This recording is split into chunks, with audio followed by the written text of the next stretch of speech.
Bagaimana ketika syukur kita mempunyai jabatan, diamanahi kita jabatan, syukurnya terhadap jabatan kita, jangan khianati jabatan kita. Gunakan jabatan kita sebagai syukur kepada Allah, lakukan jabatan kita untuk kebaikan-kebaikan, kesejahteraan orang-orang yang kita pimpin.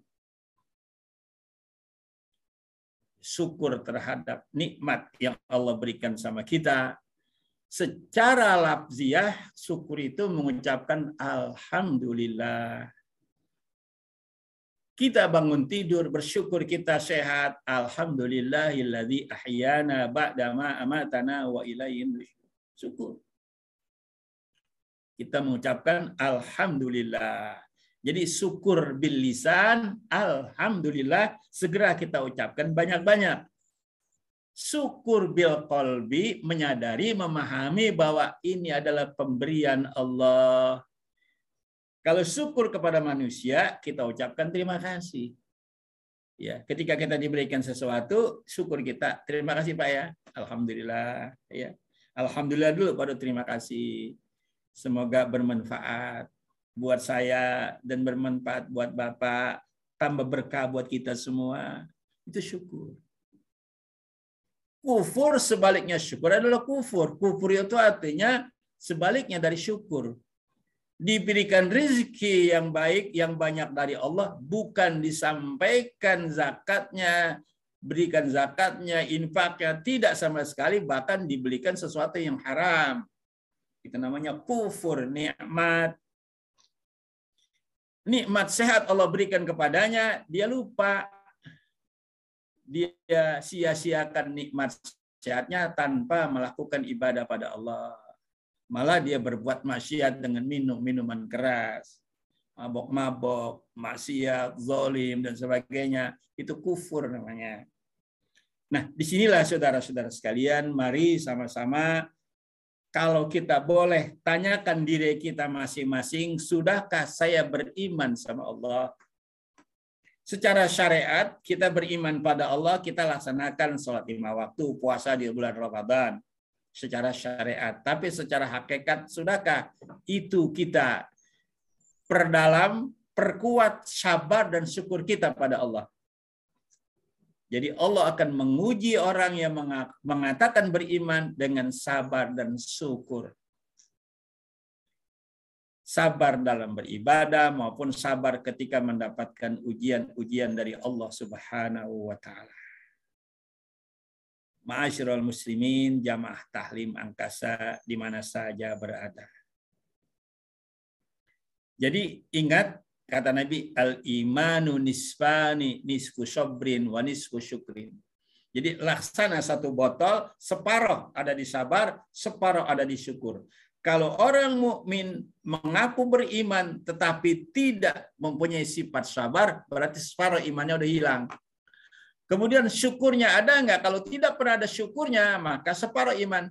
Dan apa yang dikatakan dia mengaku beriman, berarti dia belum beriman. Ma'asyiral muslimin, jamaah ta'lim yang berbahagia. Awwalu maqamati sabri ala muradihi ta'ala wa awsatuha ar-ridha bi muradihi wa akhiruha ayyakuna bi muradihi wa ikhtiyari. Kata Ibnu Ruslan dalam kitab ini dijelaskan, permulaan segala makom sabar itu atas kehendak Allah. Jadi sabar ketika Allah menghendaki kita, datangnya waktu zuhur, datangnya waktu subuh, datangnya waktu-waktu yang 5 waktu, kita pahami itu.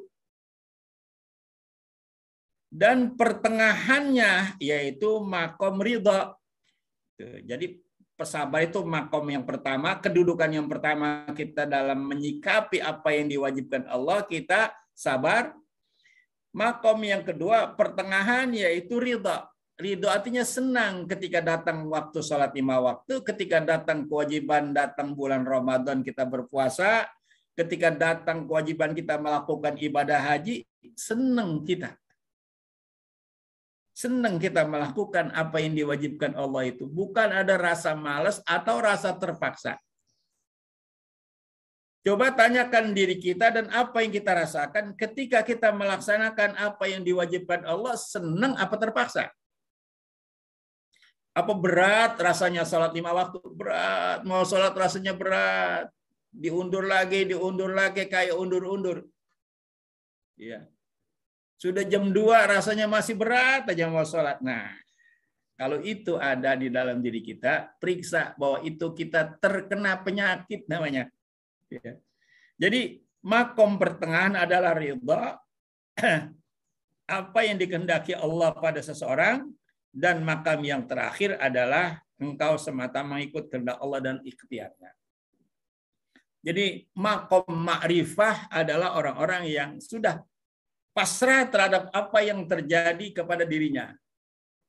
Ya, itu makom ma'rifah. Karena dia memahami bahwa semua ini yang terjadi dari Allah.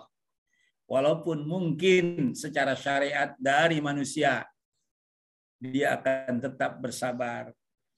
Dia serahkan sepenuhnya pada Allah Subhanahu wa taala. Jadi itu semuanya ada di dalam hati dan perasaan kita, Saudara. Jadi orang yang beriman memahami benar siapa dirinya ketika ia mendapatkan sesuatu bahwa itu dari Allah secara hakikat. Walaupun pia manusia. Nah, ini yang mesti dipahami oleh kita dalam hidup ini, saudara-saudara.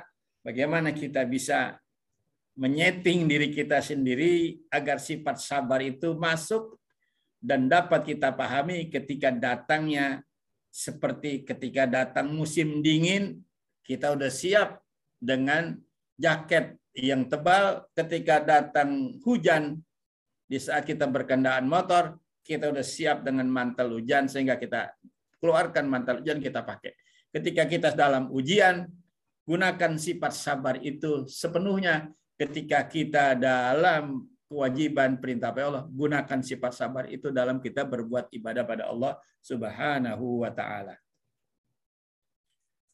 Itu saudara-saudara sekalian yang dapat kita baca dalam bab tentang makna sabar dan syukur. Kemudian di sini faslun fi fadilatis sabri, fadilah sabar. Allah berfirman dalam Al-Quran, وَجَعَلْنَا مِنْهُمْ أَئِمَّةً يَهْدُونَ بِأَمْرِنَا لَمَّا صَبَرُوا. Dan kami jadikan di antara mereka pemimpin-pemimpin yang dapat memberikan petunjuk dengan urusan kami, lamma sabaru, ketika mereka sabar. Jadi seorang pemimpin diuji, saudara-saudara sekalian, dengan kesabaran. Bagaimana Nabi kita Muhammad SAW menjadi seorang nabi, dia harus melampaui beberapa ujian-ujian. Ujian ketika dia berdakwah, iya, ditantang, bahkan dicegah, dilarang, bahkan pernah mau dibunuh.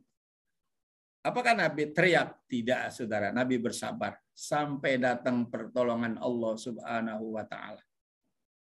Ketika Nabi, ya, beberapa utusan-utusan datang kepada Nabi dari orang-orang Quraisy agar Nabi berhenti dalam berdakwah. Datanglah beberapa utusan, ya Muhammad, kalau engkau tetap berdakwah, itu prosesnya begitu, saudara. Hari ini atau seminggu saya ikut kamu, ikut agama kamu, beribadah seperti apa yang kamu lakukan. Tapi minggu depan engkau beribadah di tempat kami. Itu aja deh sekarang, supaya kita jangan terjadi keributan. Apa yang Allah jawab? Apa yang Nabi jawab? Turun firman Allah, qul ya ayyuhal kafirun la a'budu ma ta'budun wa la antum 'abiduna ma a'bud, ila akhir ayat. Jadi itu yang namanya toleransi.